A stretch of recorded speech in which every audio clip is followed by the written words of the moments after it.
BJP সরকার ক্ষমতায় আসার পর আরামবাগকে জেলা হিসেবে ঘোষণা করা হয়েছে। সেই প্রেক্ষিতে পুরসুরাকে নতুন মহকুমা হিসেবে গঠনের প্রস্তাবও এসেছে। এই প্রস্তাবের ভিত্তিতে মঙ্গলবার পুরসুরার বিভিন্ন এলাকায় সম্ভাব্য সরকারি দপ্তরের জন্য জমি পরিদর্শন করেন পুরসুরার বিধায়ক বিমান ঘোষ।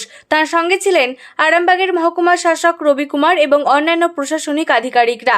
এ বিষয়ে বিধায়ক বিমান ঘোষ জানান, পুরসুরাকে মহকুমা করার প্রস্তাব এসেছে। সেই কারণে এসডিও অফিস, এসডিপিও অফিস এবং আদালত নির্মাণের জন্য উপযুক্ত জমি চিহ্নিত করার কাজ চলছে। এসডিও, বিডিও, বিএলআরও সহ সংশ্লিষ্ট প্রশাসনিক আধিকারিকরা যৌথভাবে বিভিন্ন জায়গা পরিদর্শন করে উপযুক্ত স্থান নির্ধারণের কাজ করছেন। আর ওইদিকে তাহলে রাস্তার বাম দিকটা না নিয়ে স্কুল আছে, ডান দিকটা আমরা নিতে পারি এসডিপি অফিসের জন্য। ডান দিকটা, বাম দিকটা যেমন মাঠ আছে, স্কুল আছে, থাক, আমরা ডান দিকটা নিতে পারি এসডিপি অফিসের জন্য। তার ওই পাশেই থানা, ওই পাশেই এসডিপি অফিস থাকবে। ইভেন এখানে তো কিছু লাইন ডিপার্টমেন্টও হতে পারে।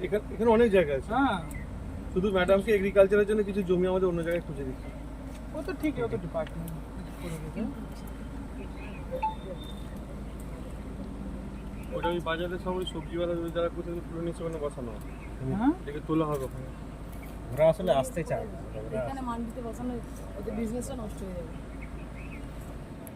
আছে কথা আছে, আপনার সাথে দেখা করতে যাওয়ার কিছু সময় দিচ্ছে না না সব মান্ডিতে আনতে হবে। মান্ডিটা কিসে জায়গা দেখার ক্ষেত্রে পুরসুরা সাব ডিভিশন হওয়ার জন্য প্রপোজাল আছে। তো সেক্ষেত্রে SD office, SDP office, court, যা একটা সাব ডিভিশন অফিস করতে গেলে, যে সাব ডিভিশন করতে গেলে যা যা স্ট্রাকচার লাগে, তার জন্য গভর্নমেন্ট ল্যান্ড দেখার কাজ চলছে। আমাদের আরামবাগ এসডিও সাহেব, এখানে পুরসুরা বিডিও সাহেব, এডিএ, বিএলআরও সকল একসাথে জয়েন্ট ভিজিট পুরসুরাতে এই মুহূর্তে হচ্ছে। তো এই জয়েন্ট ভিজিটের মাধ্যমে আমরা জায়গার লোকেশন ঠিক করছি। এখনও অ্যাপ্রক্স ম্যাপ এখনও পুরোপুরি ক্লিয়ার হয়নি, তবে এখন সবই প্রপোজাল আকারে আছে। নদীর ধারে আছে তো ওইটা আর একটু বেশি যাওয়া যাবে না, না বেশি আছে, মানে আপনি ওখানটা করে দিয়ে এখানটা ভালো করে ডেভেলপ হবে। এসটিপি অফিস বা এসডি অফিস ওখানটা, এসডি অফিস থানা ওইদিকে থাকছে, এদিকে এসডি অফিস, আর ওই পাশেও ল্যান্ড আছে। রাস্তার উপরে একটা আছে, এখানে থানা কোথায় সামনে আছে, এই যে রাস্তা করতে হবে।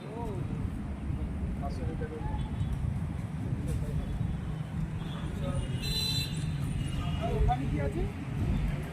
ওইখানে বাজার আছে, অস্থায়ী কোথায় পাঠাতে হবে জানি না।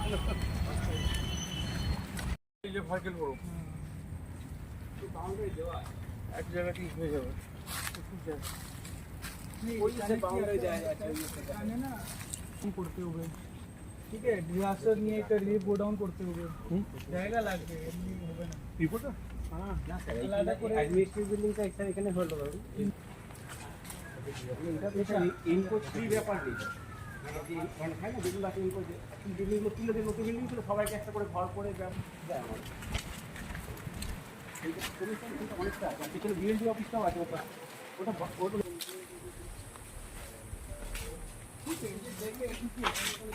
কোর্ট, এসডি অফিস এখানটা হতে পারে। কোর্ট হবে, এসডি অফিস হবে, আরেকটি কনসার্ন যে এসডিএলআর অফিস হবে, ডিপার্টমেন্ট ওয়াইজ অফিস হবে।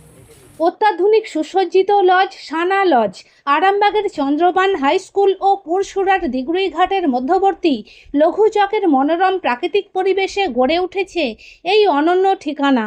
বিবাহ, অন্নপ্রাশন, এনগেজমেন্ট বা যে কোনো সামাজিক অনুষ্ঠানের জন্য সর্বাধুনিক ব্যবস্থায় প্রস্তুত সানা লজ। রয়েছে পর্যাপ্ত গাড়ি পার্কিং সহ আধুনিক সব পরিষেবা, সবই আপনার সাধ্যের মধ্যে। আজই বুকিং করুন আপনার স্বপ্নের অনুষ্ঠানের জন্য আপনারই পছন্দের ঠিকানায়। সানা লজ, দিগুড়িঘাট ও চন্দ্রবান হাই স্কুলের সন্নিকটে লঘু চকে। যোগাযোগ শাহনওয়াজ মোল্লা, মোবাইল নাম্বার 9734754516, 9641092406।